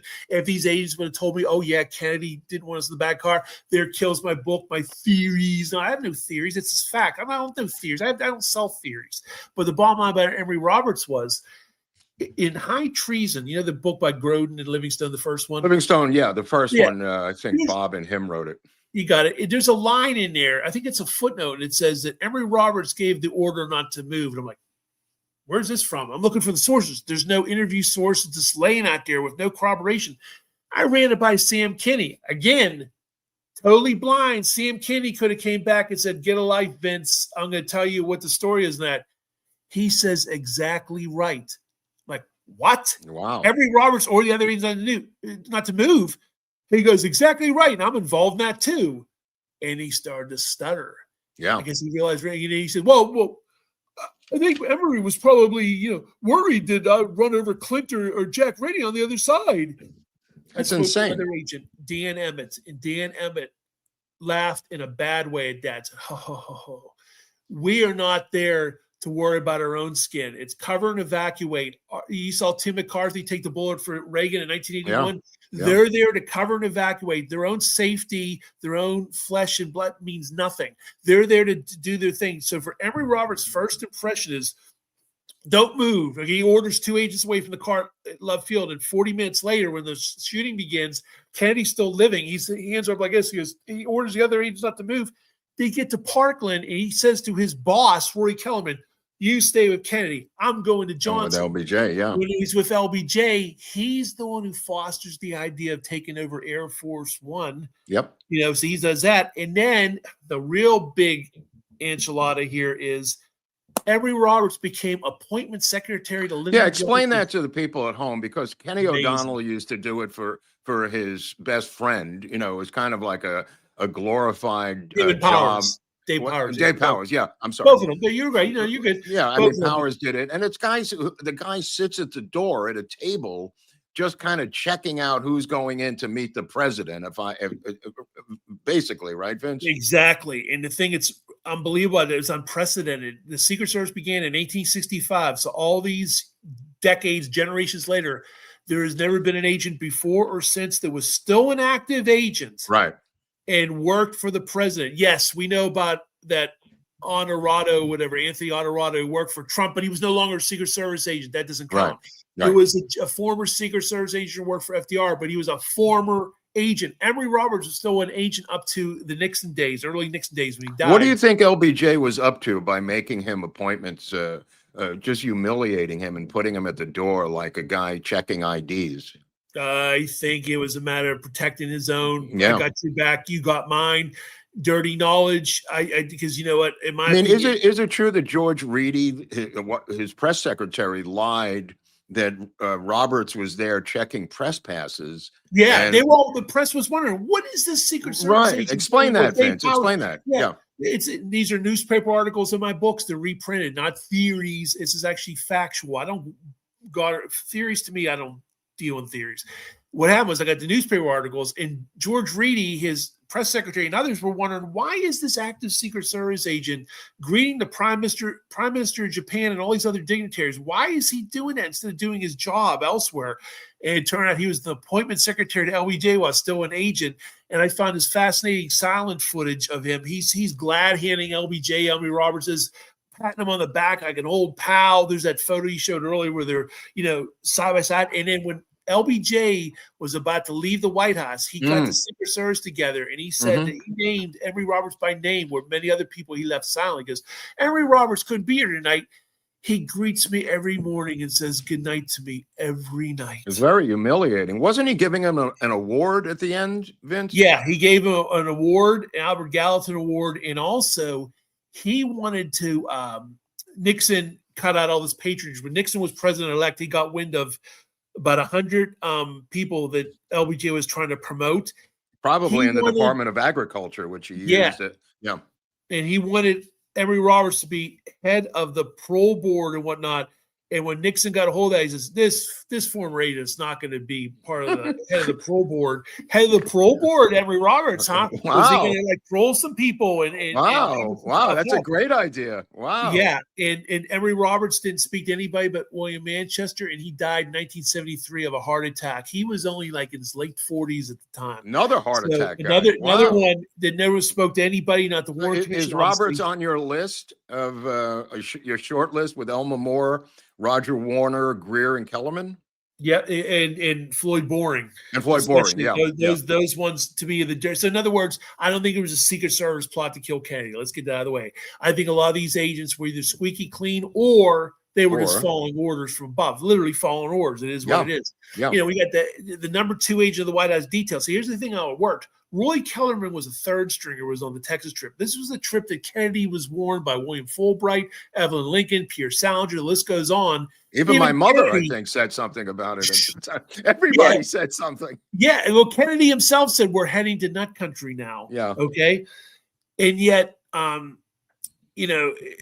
lost it. What about the fight that Kennedy had that night with LBJ about the seating arrangement in the limo, fighting to get Connolly out of that car and get Ralph Yarborough in it, to get his arch enemy Ralph Yarborough into that seat? Jackie Kennedy famously told William Manchester in that chapter that's been hidden for 60 years that it was the loudest argument she ever heard her husband involved in at 2 o'clock in the morning at the hotel in Fort Worth. Just got to say something real quick. I'm going to answer you directly on that. This is an important aside, and I'll quickly answer your question about that. Wesleyan University has William Manchester's interviews. I spoke to William. Touche, my friend. Wow. Yeah, in 1993, I spoke to William Manchester. All those papers are under seal. He refused to cooperate with me. It was back in 1993. I thought his kid got them when he died. Well, yeah, Jolie Manchester. She's a Facebook friend. hundreds of thousands of other people, Facebook friends. She's a nice lady, but she won't answer questions. I just gave up. But Wesleyan University houses it, and they said, yeah, the year 2060 is when several of these Secret Service interviews are going. 2060. Is that what Luna's trying to get her hands on? Because she claimed that she was about to get her hands on William Manchester's hidden chapters on Jackie Kennedy. That's the big enchilada. It's a big enchilada, right, bro? Jackie Kennedy's interview, because evidently she says some stuff, and also, well, just for the people at home who don't know this, her and Robert Kennedy went to federal court to get this chapter suppressed by a federal judge. This is a guy she hired to write the definitive book. William Manchester, who was a presidential historian, wrote the definitive book on the Kennedy assassination. Apparently, when RFK read the chapter by his sister-in-law, he flipped out, and they went to court to try to stop William Manchester. Federal judge ordered that chapter to be sealed, according to Vince, until the year 2060. 2060. And I got this confirmed by the guy who's the head archivist at Wesleyan University. Wow. What he did for me was, because some stuff was released in the ARB, a smattering of Secret Service interviews and other important people were released, but the other ones weren't. Well, in the interest of time, that people could see prior appearances on this great show of yours, Gerald Blaine of the Kennedy Detail, I believe strongly, is the genesis of the whole Kennedy ordered him off the back of the car. Gerald Blaine was interviewed by William Manchester. It's their source in the back of the book. There's a 1965 interview, William Manchester with Gerald Blaine, the future author. Why is his testimony still secret, Vince? That's one of the things I want to say. It's missing. It's not the secret, Mark. It's missing. When I asked about access to it, there's interviews that aren't available to the year 2060. His is missing. And the thing is, I didn't know that. I thought it was just suppressed. It could have been my fault. You might say, what do you mean by that? What? I'll explain. This is what happened. In 2004 and 2005, 5 to 6 years before Blaine even thought about writing a book, his 2010 book, he matter-of-factly confirmed that he spoke to William Manchester. Oh, my goodness. And I started to put two together that the whole myth of Kennedy ordering him off the car originates with Gerald Blaine, because Floyd Boring was not interviewed for the book, and Floyd Boring adamantly denied he ever spoke to Manchester. Manchester doesn't source an interview with Floyd Boring, and Boring said that Kennedy never ordered him off the car, despite being suspicious. Well, I said, well, by default, that means Gerald Blaine's a source. He interviewed him. So I called up the guy at Wesleyan University. Let me see, Vince. Okay, these ones are sealed. But I cannot find it. We can't find it. It's gone. It's missing. They went in and got it. I think Gerald Blaine went in there and got it. He went in and probably maybe his attorney, because it's his right. This is my interview. Damn it! Like, if representatives of the late Jacqueline Kennedy went there, they would have legal access, maybe through a power of attorney or whatnot. I bet our RFK Junior went in. Senior went in and got it. One of his aides. I definitely think there's something rotten, is because what started to happen, Mark? What? Gerald Blaine started to tell people on video, it's twice on video I have it, that I never spoke to Manchester. I never spoke to Manchester. Yet he told me, a matter of fact, he did. And more importantly, anybody who has a copy of Death of President, go to the back, A to Z, his sources, right there is source of Gerald Blaine's interview. Yeah. When you find out Floyd Boring wasn't interviewed, by default, where does the He's the source. He becomes the source. Get the Ivy League charlatans off the back of the car myth. Total myth, never happened. Floyd Boring, who's quoted in the book, said it didn't happen. It's not true. Kennedy never was off the car. There's no truth to that whatsoever. So if Manchester doesn't interview Boring, but he interviews Blaine, Blaine's saying, I spoke to him, and then he later is saying, I never spoke to him. And his interview's missing. I'd say it's smoking gun evidence that Gerald Blaine got caught. And that's why his book, when it came out in 2010, 75% of the book is blaming Kennedy. Everything's about Oswald did it and Kennedy helped because he ordered us off the back of a car. He didn't want us on the back of a car. Who was Lieutenant Colonel George Whitmire, Vince? Yeah, he was. Who and how did he get into that lead car at the last minute? This is a military intelligence the pilot car. Who's the pilot car and the lead car? Well, Winston Lawson claims that he was not part of the scheduled motorcade. He was added at the last minute, Whitmire, and he had an Army intelligence background. Yep. And so did George Lumpkin of the Dallas Police. Another weird name, Lumpkin. Yeah. And, Lumpkin was part of. In fact, Lumpkin is the sole source people use about not heading down Main Street. Lumpkin testified to the House Select Committee. That was full of winos and broken pavement. That's why we didn't go straight down Main Street. That's why instead of going straight down Main Street, we took a little dog-leg turn onto Houston and Elm. Yeah. There's no credibility whatsoever. I've explained before, Paul Landis, of all people, talks about junkyards, auto dealers, and these other areas in Dallas they went through before the assassination, not exactly pretty areas they went through.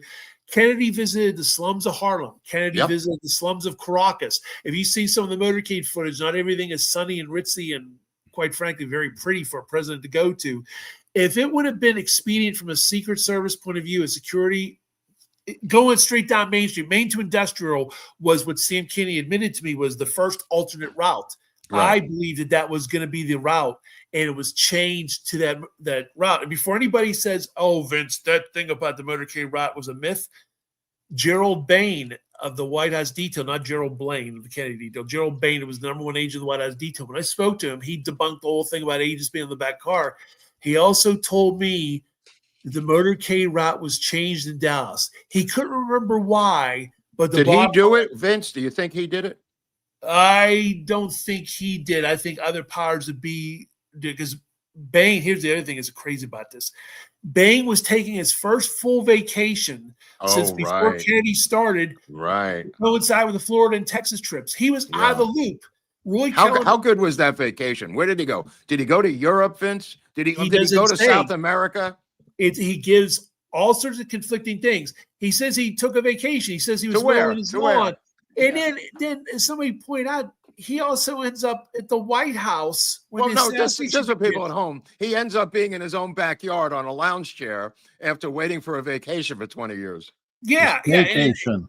And I'll do it. And I make the analogy. It'd be like the Super Bowl. Hey, Tom Brady, sit down. Who's the third stringer? Garoppolo? Hey, you're going to start the Super Bowl instead. That's basically what the Texas trip was. A city that even JFK said we're heading to nut country. Nut country. You know, all these warnings about first of all, they find no threats in Texas or in Dallas, I should say. Even Roy Kellerman, to his eternal credit, told the Warren Commission this was unusual. Abraham Bolden and other people told it was highly unusual. They found no threats. Nobody wanted to wish ill of the president, yet we have the wanted for treason signs, the John Birch Society, Ku Klux Klan, et cetera, et cetera. It was very heavily Republican, anti-Kennedy area. At the beginning, there you go, welcome Mr. Kennedy sarcastically and whatnot.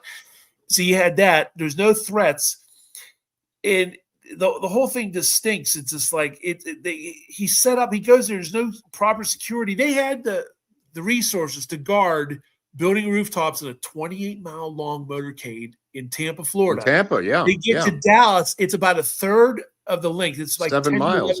10 miles. And they couldn't guard any multi-story building rooftops, but they could in Tampa. All the multi-story building rooftops, in case anybody's wondering, for ranch dwellings, one-story dwellings, they had the police and or military lining the streets and facing the crowds. So those were on eye level. What's anything that was above that, they had either military agents or sheriff's department. In fact, the documents. I mean, Weatherford might have been their only sniper defense up there on the roof of the criminal courts building. Yeah, we have Penn Jones claiming that Harry Weatherford Sheriff's Department was on the roof. So officially, there was nobody on the roof, but there was this guy who said, "Hey, you son of a bitch! I've shot lots of people," and he claimed to have been on the roof. A deputy said to Penn that he grabbed the barrel of his gun to help him down, and it was hot.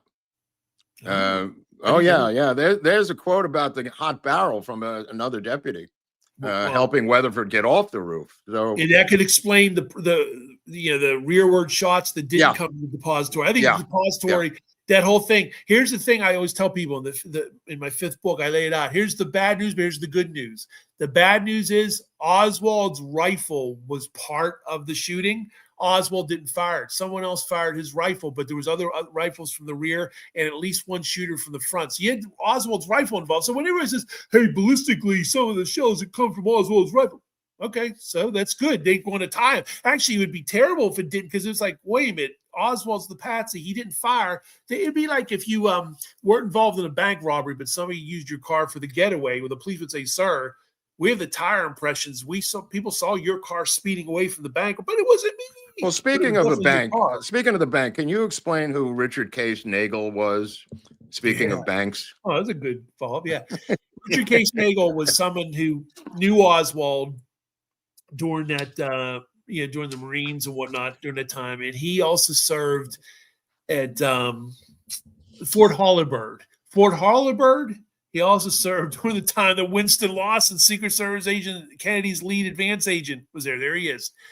Well, in late September 63, kind of around the time that Lloyd John Wilson fellow we mentioned earlier was on the radar of the feds. This was the man who knew too much, by the way. Yeah, the man who knew too much, Richard Case NATO. He fired some shots in the El Paso bank in the ceiling and quietly sat outside, and he wanted to be arrested. He would have put in jail because basically he knew of a plot to kill Kennedy. He didn't want nothing to do with it. He knew of Oswald. He knew it was going down, and he wanted to be purposely out of the picture, arrested in jail safely so he could not be pinned on what his friend Oswald was going to allegedly do in any part of the plot to kill Kennedy. And he had the same selective service card as Oswald, very similar kind of thing. That's right. And yeah, it's you have another person of a suspicious character that knew Oswald. And that guy always tell people, like, I don't think Oswald was squeaky clean. He wasn't like a total, like, oh, he was a babe in the woods. He was an angel. I think he was definitely what he was. He was a patsy. He was a fall guy. He was. Speaking of babes in the woods, do you believe the story by Eugene B. Dinkin in France, the NSA code breaker? Yes, I do. That's me too. Me too. Yeah, he there was another gentleman there. I talk about my sixth book. I forget his name right now, Christensen or something. He had the same thing. That he was also in the military. These two guys were in the military, and they were code breakers, and they got wind of some sort of mortal threats to the president. This was in October of 63, and early November, I think November 2nd, 1963, if I remember correctly, in France. Right. And in my sixth book, I document that, and I also document, I think his name's Christensen. It's right in there with Dinkin. It is Christensen, if I remember. Yeah. And he's the same thing. Before the assassination, this military man, Christensen, got word of some sort of mortal threat to the president in progress, trying to warn people. It's the same. Well, Dinkins was so accurate. I mean, he talked about around Thanksgiving. He talked about Dallas. He talked about an assassination on the president. He wrote to RFK, a letter to RFK. He then fled, and he ended up at a press conference in Brussels, where he was speaking to reporters there. Ironically, LBJ gets on a plane and he flies to Brussels at the same time that Dinkins is now being sought by military police. He then surrenders himself at the end, and he's sent to a nut hospital in New Jersey, or in DC rather. He's sent to a mental institution. Like Richard Case Nagel was sent to the very same mental facility, federal facility, as Abraham Bolden. I think they were cellmates. They were like across from each other. If you could get the LBJ flight logs like I have, you will see how quickly and unannounced LBJ jumps on a plane to go to Brussels and the Benelux countries, and I believe in pursuit of Eugene Dinkin. Could very well be, because why the hell is he going to the Benelux countries? That's like saying it was ridiculous. It was absolutely ridiculous. There was no reason for him to be there, and Dinkin is running around trying to, like his hair's on fire, trying to tell anybody he could what he had broken in those codes. Vince. Oh, and Marty Underwood, who I spoke to in 1992, in 1988. Marty Underwood, for people who don't know, was the DNC advance man. Yeah, for Houston and JFK's proposed trip to Austin, he had lived to see for the next day. But I'm saying, to differentiate between Bruno, Jerry Bruno worked for the Kennedy, and the other guy, Underwood, Marty, was the official DNC advance man. Right. And Marty Underwood said they were getting all sorts of rumors the president was going to be assassinated the next day in Dallas. There's no ifs, ands, and buts about it. And Marty himself went up to JFK and said, Mr. President, I'm getting all sorts of worries. He goes, Marty, you worry about me too much. And San Antonio congressman said, the Secret Service told me, Henry, they took care of everything. There's nothing to worry about. And again, we have JFK famously ruminating. That's Henry Gonzalez, by the way, a famous congressman out of Texas. Yeah, and JFK famously ruminating, boy, Jackie, last night would have been a hell of a night to assassinate a president in Houston. And then he all said, we're heading to nut country the next day. You know, and then you had the WFAA reporters that morning at the Hotel Texas breakfast talking about the McKinley assassination attempt. This bizarre, there was like a feeling in the wind. It was that Hotel Texas fight is at 2:00 in the morning, the day of, with LBJ and JFK.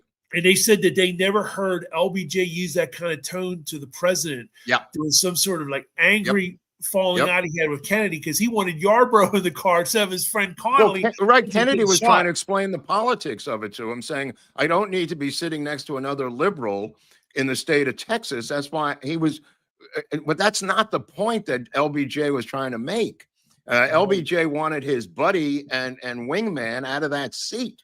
That's why Connolly famous yell was, "They are going to kill us all." Right.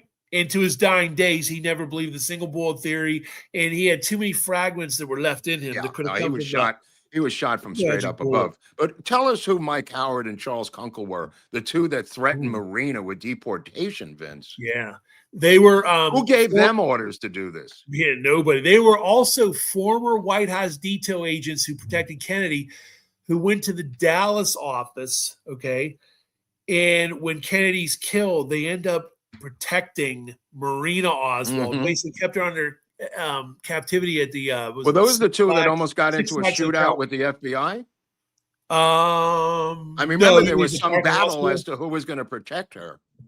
Oh, okay, yeah, but it was definitely Marina was funny. She was definitely weary of the FBI, but yet she gave some overly flowery and like too like exaggerated compliments with the Secret Service. It's not like the Secret Service, because Leon Gopazzi was their Secret Service translator, translating her. He made shit up. He made stuff up. He made stuff sound like everything was rosy and wonderful. These Secret Service people protecting me. Yeah. Yet she wasn't a can for protection. Why it should have been maybe the FBI. I hate to admit it should have been there to protect, not the Secret Service. And Charlie Kunkel or U.S. Marshals, maybe in that type of situation. And Mike Howard's funny. He's still living, and he tells some tall tales. But one of the things he does say that's corroborated is he confirms that morning at Fort Worth, building rooftops were guarded. They had building rooftops guarded. I know for a fact in San Antonio, there was a police helicopter guarding a route because there's color film footage that came out in 2013. But the thing about Howard and Kunkel were, former White House detail agents. They had no jurisdiction to protect a widow of an alleged assassin. And there they are.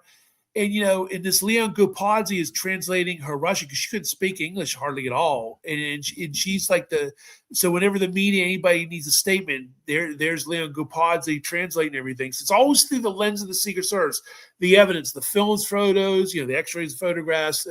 Until they're boxed out when LBJ turns it all over to J. Edgar Hoover and boxes them completely out. I think he wanted one centralized thing with Hoover, who was his friend, as opposed to two or three different organizations involved at that point. And Hoover hated the Kennedys. He hated Bobby, his boss. He was afraid of being, January 65, bon voyage. He wanted to be director for life.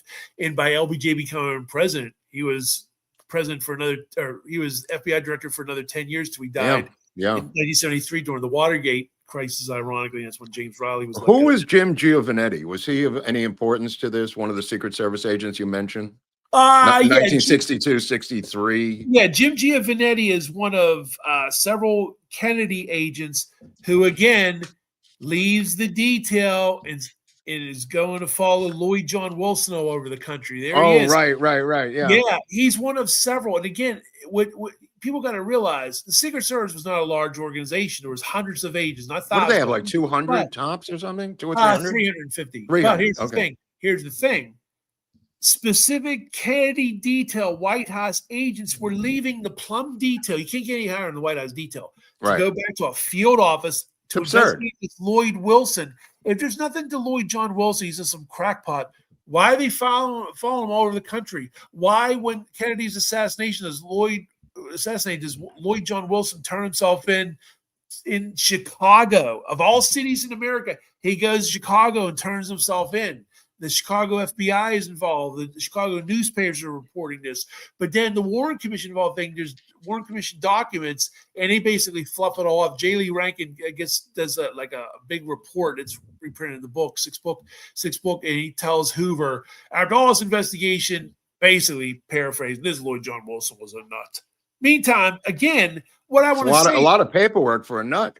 A lot of principal important former White House details traveling all over the country. If he was just a nut, local agents would have took care of it. Why would you leave the White House detail if there was nothing to this man? No, you should have an equal amount of paperwork on Thomas Arthur Valley then. Exactly. So again, Todd Arthur Valley to me was what people would suspect. I think he was definitely the setup patsy. Yeah. He would have been the Lee Harvey Oswald if the assassination would happen in Chicago, just like there was Gil Parto Lopez in Tampa. He was going to be the one in Tampa. What did you make of the Miltier thing? How they just didn't care about Miltier. They didn't bother to investigate him. I mean, there's so much stuff about Miltier that would, because you talk about this other nut. I mean, Miltier is the opposite. Here's a guy they don't investigate. Yeah, they don't investigate this all. And the thing about Miltier is, whatever we want to say about him, I mean, the Secret Service knew of his threats to Kennedy before the assassination. They knew about it November 9th. Yeah. Anyways, the November 9th, the thing that's crazy about the date November 9th is the next day, Glenn Bennett, who's a member of the Protective Research Section, investigates threats of the president. He becomes a member of the White House detail. He goes from sitting behind a desk with no protective experience to becoming part of Kennedy's detail on all the motorcades in New York, Florida, and Texas. This would be like an executive for the Pittsburgh Steelers all of a sudden starting a quarterback. Yeah, it makes exactly. It makes it. Yeah, it's good now, man. It doesn't make any sense. But what it does say is Joseph Miltier and possibly other threats were deemed so serious. This Glenn Bennett all of a sudden becomes a temporary member of the White House detail. He's on all these motorcades. And the thing that really is damning is when Glenn Bennett has a staff interview with the House Select Committee, he has a Secret Service attorney next to him, and he denies being on the Florida trip. Oh, right. But he was there. You showed that he was there. Tampa, everything. Why did he deny that, Vince? Well, why? The films, photos, and documents didn't come out to the late 90s, early millennium. So for decades, he was protected. There he is, standing right next to Kennedy in Tampa. He said he wasn't on the Florida trip. He was in Cape Canaveral, Miami, Palm Beach, and Tampa. He was on all 4 stops in Florida in the motorcades right behind Wasn't Kennedy's he in car. New York also, Vince? All the stops in New York and all the stops in Texas. He was there, San Antonio, Houston, Fort Worth, and Dallas. And there he is staying, the Arrow. Thank you, Arrow, right beside. And that's in Tampa. Yet he says he wasn't part of the Florida trip. When he said that was 1978. It was only 15 years later, and he was still an active agent. Who was he? He was the head of the intelligence division of the Secret Service by that point. Wow. So just like James Mastrevito, future CIA agent, well, James Mastrevito and Glenn Bennett held the keys of the secrets. They had all the JFK assassination files garnered by the Secret Service under their little thumbs. Mm-hmm. And they also were the ones going to Robert Blakey and says, you can contact this agent. You can't contact this one. Here's his address. This one we don't want you to contact. So he was the filter through which those staff interviews. And he was the George Joannides of the Secret Service. Good analogy, exactly what he was. And yet, back up 15 years before. Now, everybody remembers where they were on 9/11. Everybody remembers where they were on November 22nd. Here was a Secret Service agent who was 5 feet away from Kennedy being blown away. And he's claiming, I don't remember. I wasn't on the Florida trip. And he mentions nothing about being on the New York trip. It smells. And went to your listeners say, Vince, what's the importance of Glenn Bennett then? Yeah. Glenn Bennett was there to monitor mortal threats to the president process. The Secret Service knew there was mortal threats, plural, not just Oswald or not even Oswald, but other threats to the president. And Glenn Bennett was there to monitor in person if there's any suspicious individuals that he knew of or plots. The assassination, there he is. Yep, he's right there. And then the assassination happens, and then he just kind of just goes back into anonymity. And ironically, in the fob car, he wrote notes that says the president was struck in the back, not the back of the neck. But didn't he say the upper shoulder? Or upper shoulder. It's nothing about the back of the neck. Yeah. But again, 15 years later, the House Select Committee interviews him, and he lies to them. But the thing is, a sad thing, we didn't know it was a lie till, like 10, 15 years ago, because it was only the Secret Service documents and films. I didn't know what Glenn Bennett looked like. And what happened was, this is amazing how things happen. A 1990 book meant only for former agents came out called Looking Back and Seeing the Future. I got a bootleg copy of it. On one of the pages, Glenn Bennett's caption. I said, oh my God, that's Glenn Bennett. I've seen many photos of him in Love Field. I've seen many photos of him in Tampa. Oh my God, it's Glenn Bennett. So I said, oh my God. And then the documents came up in the ARB. It shows to me on all the prior trips that he lied about. The Secret Service shift reports came out in the late 1990s. And it shows all the trips of Kennedy in the fall of November 63. Just the shift reports, not the ones that were destroyed.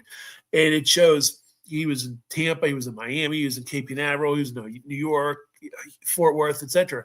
But the fact he lied about it and didn't tell us about the other trips, and he's riding 5 feet behind Kennedy when he was an administrative agent, you could bet your ball. Oh, and this is the other thing I got to bring up too. This is really important.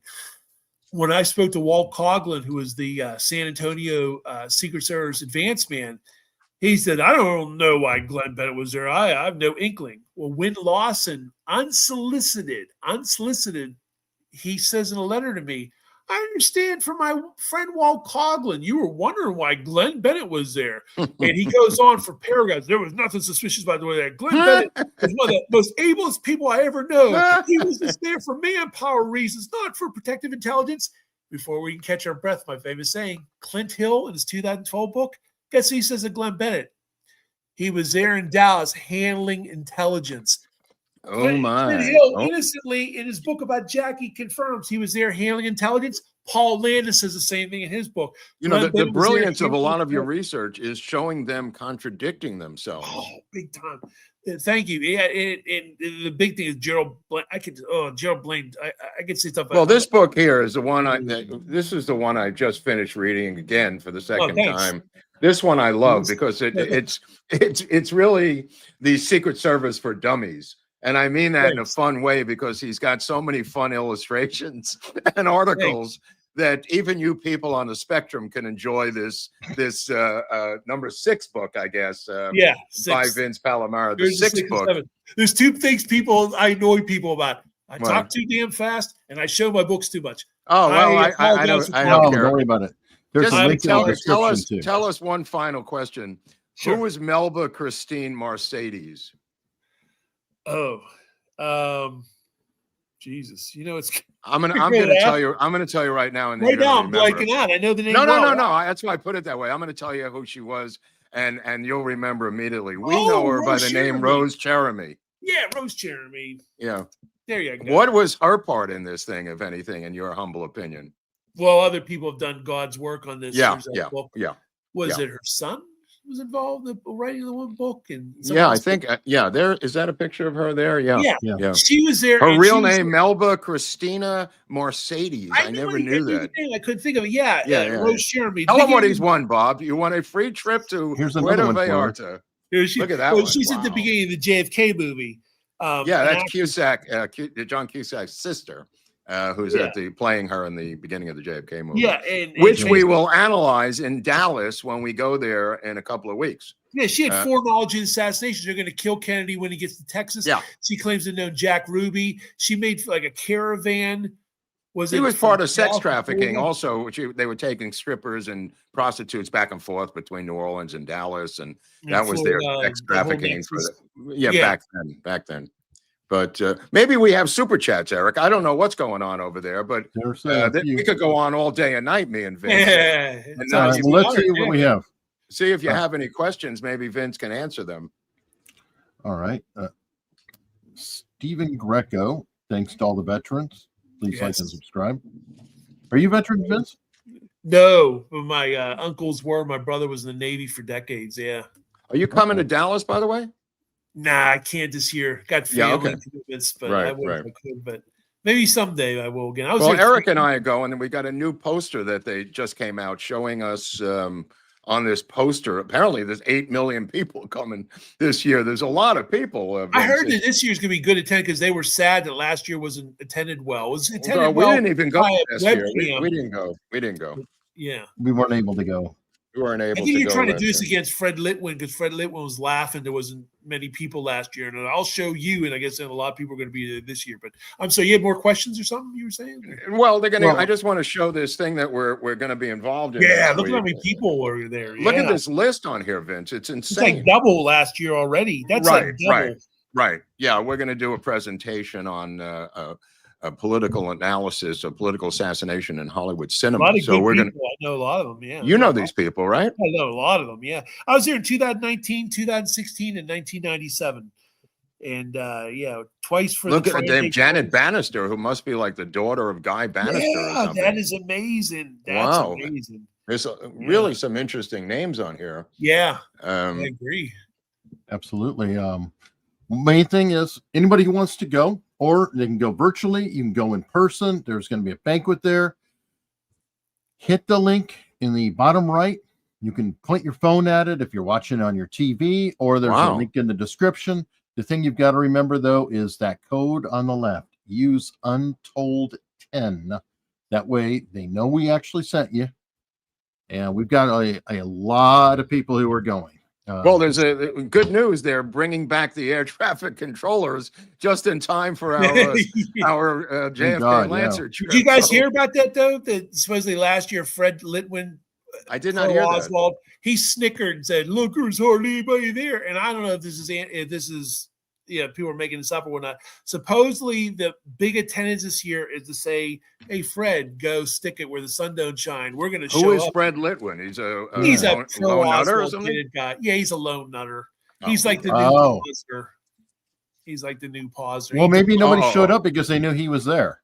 Yeah, he was there last year. It was crickets. Yeah, people were mad he presented last year. Everyone was like, that is kind of weird. Why would they get like O.J. Simpson at a cutlery convention? What are you doing, man? That's funny. That's funny. Good. That's a good one. Wow. That's a good one. Well, maybe we do have some super chats, Eric. We do. I wanted everybody to get the poster, though, see about JFK Lancer. Yeah. Kind of important. It's coming up. I mean, literally a week from Thursday. Oh my! We'll be flying down there. To start packing. Yeah, absolutely. David Acacia went to Dealey Plaza 3 weeks ago. I'm amazed how close everything is. Yeah, it is 100%. It's tiny. I was there in those 3 times I went, and I was amazed. It was like the Twilight Zone. If you step out of Dealey Plaza, everything looks modern. Okay, we're in the present time. You step into Dealey Plaza, it feels like the Twilight Zone. Like, God, we're back in 1963. This is amazing. Yeah, but also, it's kind of geography. Everything's close by. Yeah. It really does feel close. I mean, the fact that you could go up on the train trestle, the fact that you could, walk up behind the picket fence, it is kind of amazing. No, you can walk it. It takes about 2 minutes max. No, but I mean, the fact that it's so accessible after so many years, you would think that they would have done something about that. Except for the South Knoll. You can't go in that parking lot. But it was crazy. The South Knoll is literally the mirror, the pergola on the other side. It's funny. Every time I've ever been to Dealey Plaza, there's hardly anybody. Sometimes there's nobody in the South Knoll pergola. But the other pergola, everyone's like crazy everywhere. It's amazing. You see all these people, non-researchers. They're just like amazed looking up at the depository, look at the knoll. You'll hear little kids say, "Well, what about all the people going to the 6th floor museum and just take that fantasy ride?" Yeah, I know. I like my favorite part of that museum, Vince. I don't know if you get a chance, go to the museum. My favorite part is there's a picture of the boxes on the wall, but if you look at the boxes they have set up, it doesn't match the picture even. Yes. In 2019, I know what you mean, man. We were laughing about it. We were also saying it's amazing the plaque outside the book depository. It does say Oswald allegedly. It doesn't say he was the shooter. I like the fact that alleged is put in there at least. Well, technically, he's never been tried, and he is innocent. There's never a trial. He denied it. He's the first political assassin to use a rifle allegedly and to adamantly deny it. Usually they admit it, like, I did this for this cause. Yes, he was against, like McKinley, he was against the working people. John Wilkes Booth. How about married with 2 young children? I mean, that's another thing that most assassins don't have. And he liked Kennedy too. He's on record liking Kennedy. Diffuse 56 gifted 10 America's Untold Stories memberships. Thank you, Tractor Guy. William Ratcliffe is a new member. Shane Holkin gifted a membership. By the way, Mark held up the book. There are links to Vince's latest 2 books in the description. You can go and click on that. And actually gives a little kickback here. You can do it too. Yeah. It's 2 people's pet peeves about me is I show my books too much and I talk too damn fast. No. You talk too fast. You know what? I guess I get excited and I don't realize I'm talking. It's the least of our problems. We're trying to get out a ton of information in a limited amount of time. It's only people on the spectrum who are annoyed by that. All right. Well, Pirate Ken's got something for Vince. For Vince, in hindsight, after the first shot on Elm Street, could the Secret Service escort detail have acted soon enough to rush to JFK's limo in time to save him? Yes, and as a corollary, yes, they could. And could you imagine if they were standing on the handrails? If what they could have done if they were on the back of the limousine, it would have been better. I have a 2-word answer, and that's Ronald Reagan. Yeah. Yeah. Think about the speed of what Ronald Reagan's protectors did. I mean, also think of Greer if Greer would have hit the gas or Right, the swerved gas car. instead of the brake. Yeah, gas instead of a brake. That's a good. Didn't Greer make some statement that he had the transmission in low gear for parade routes? And Yeah, that's bunk, because even Roy Kellerman testified we could literally jump out of the goddamn road. It never ceases to amaze me the power under that hood. Good, So yeah, he debunked yeah. the fact that car couldn't jump. That it took a while. Right. Walt Braun and a couple other people have tried to like give an excuse to Greer that car thing couldn't have sped up in time. No, it could. We're not talking 0 to 60, even 5 extra miles per hour, a sudden lurch could have been enough to throw the shot off and laid him down. Right. So, and imagine if agents were in the back of the car, or at least running or jogging with the car. Imagine if they would have reacted fast enough. How about the motorcycles blocking the sides? You had all that. Imagine if there would have been proper protection in Dealey Plaza itself. Imagine if the building rooftops would have been guarded. You wouldn't have had someone using the Oswald window. You would have also behind the grassy knoll fence. You would have had the underpass protected. You should have been all the civilians on the underpass. See, it all that is a factor too. There's literally about 50 things that could have been different. sure. Right. William Ratcliffe, have you read The Corporation by T.J. English? It references Kennedy assassination and Cuban involvement. No, I have not. But what we're trying to do here today is to get the focus off of Cuba and put it on Puerto Rico. This Cuban fascination, because of the Bay of Pigs and because of a lot of other things, the communist regime down there and the political situation involved with Cuba, it might have been the involvement of Puerto Rican nationalists. What is one takeaway from this interview with Vince is his breakthrough research on these Puerto Rican nationalists. Which is, I mean, it is funny to consider, or not funny. It's like, well, wait a minute. If they did, let me see, Truman, Eisenhower, Kennedy, what do they have in common? 1, 2, 3, right in order. It's one not president rocket after science. another. Like I've said to people before about in the House of Congress too. In Congress too. In Congress, sure. And the Congress too. I mean, these are massive assassination events done by one political party of one island nation. And yet we're not supposed to look at it to the next president. And again, I can't stress this enough. That's why it's repeated several times in my 6th book. A former Secret Service agent says in that March 63 trip in Chicago, they got wind of Puerto Rican snipers, and that's when helicopters searched the route during the motorcade. So that's really important. This is not to disparage Puerto Ricans. I'm just saying. Oh yeah. No. But we had some Irish. It's nothing to do with No. We did an episode, by the way, everyone. If you want to check it out, we did an episode on What's Up with Puerto Rico on the channel, and we did go into all these assassinations. And I think they also bombed New York later, right? Well, the FALN famously again blew up Francis Tavern in New York, killing a lot of people, and one of the largest terrorist acts in the history of the United States. And yet no one will criticize. They seem to be untouchable. Yeah. But the Cubans, it's just fair game. Anti-Castro Cubans, pro-Castro Cubans, the mafia with Cubans, Ruby running guns to Cuba. Maybe it's time to look at the Puerto Rican nationalists. Well, maybe, Mark, maybe it's because the Cubans are right-wingers when they move to America, and Puerto Ricans are left-wingers. I didn't have to say it. I didn't have to say it, but Eric just said it for me. It definitely, that definitely is food for thought. Yeah, it's food for thought, people. That's why we're here today with this episode. All right. Well, we're going to continue having some food for thought, and we're going to head over to locals and see what's going on with everybody there. This has been outstanding. So hopefully we will see you guys on the other side.